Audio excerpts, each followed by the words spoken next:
Assalamu alaikum warahmatullahi ta'ala wabarakatuh. Dear family and friends, I greet you all. So this is the continue of the video I made 3 days ago. So this the part 2 of the video. So if you didn't watch the part 1, you can go back and go and watch the part 1 so that you understand what this man is saying. So without wasting time, let's jump into the video. And don't forget to subscribe to the channel and turn on notification bell so that anytime I upload a videos like this, you are the first person to have it. So without wasting time, let's watch the video.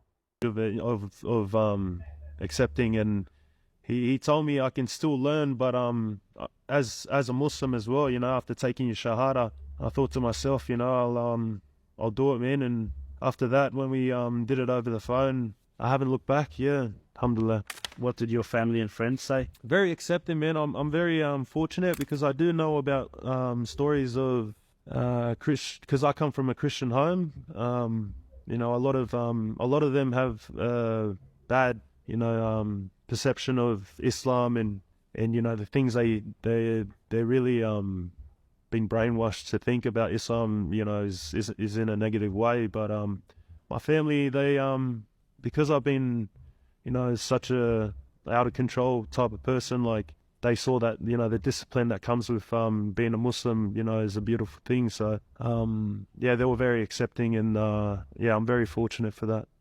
Mashallah, as a big boy and an athlete, how was your first Ramadan with no food? Yeah, it was good, man. I was very fortunate. I would do fasting regardless, even before I was Muslim. But I never did a dry fast where you don't drink water or food. So it took some getting used to. But there's also a funny story about my first Ramadan.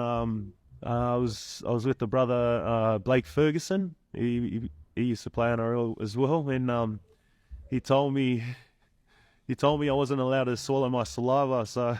And we were about to run on and play a footy game, so I'm like spitting like my saliva out, and this happened for for a week. I sparred Paul Gallen 6 rounds straight, and I'm in the bucket between each round. I'm spitting in the bucket. I'm not even drinking water or food or anything. But nah, alhamdulillah. When I told Ali, brother Ali, he he couldn't believe it. Did you find anything hard about Islam? Anything hard?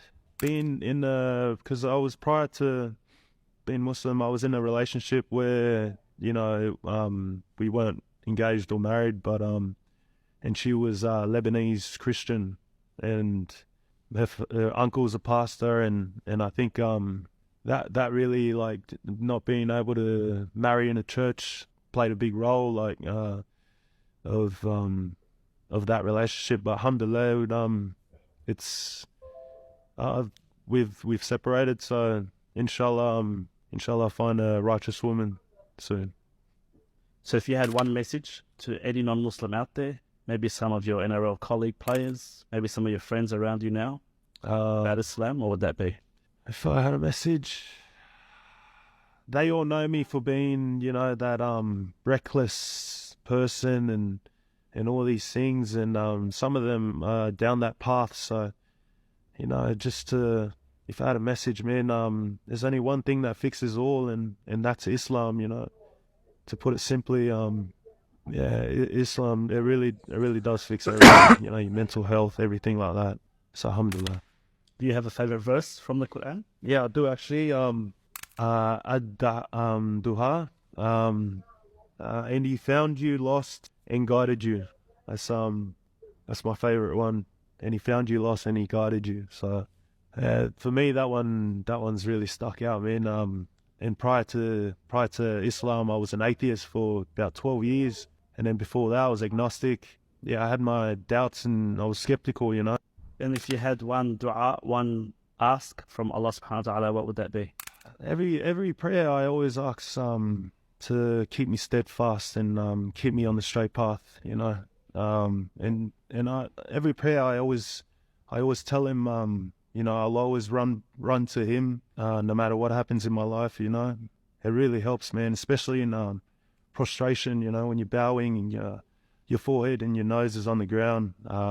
To me, there's no better place than that moment. And other than that, man, I'm very grateful even becoming Muslim, it was the deen I fell in love with, and then Allah subhanahu wa ta'ala came later for me. So I see it now, man. Like, I have conversations with him. I even laugh, like someone who would see me, because sometimes I pray at work and they think I'm a nutcase, but yeah, it's a beautiful thing, man.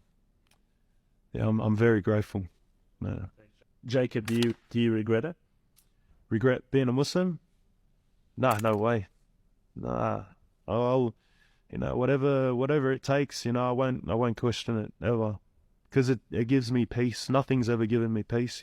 Inshallah, I can reach out and give dua where I can, and hopefully one day get one of the brothers to take their shahada as well.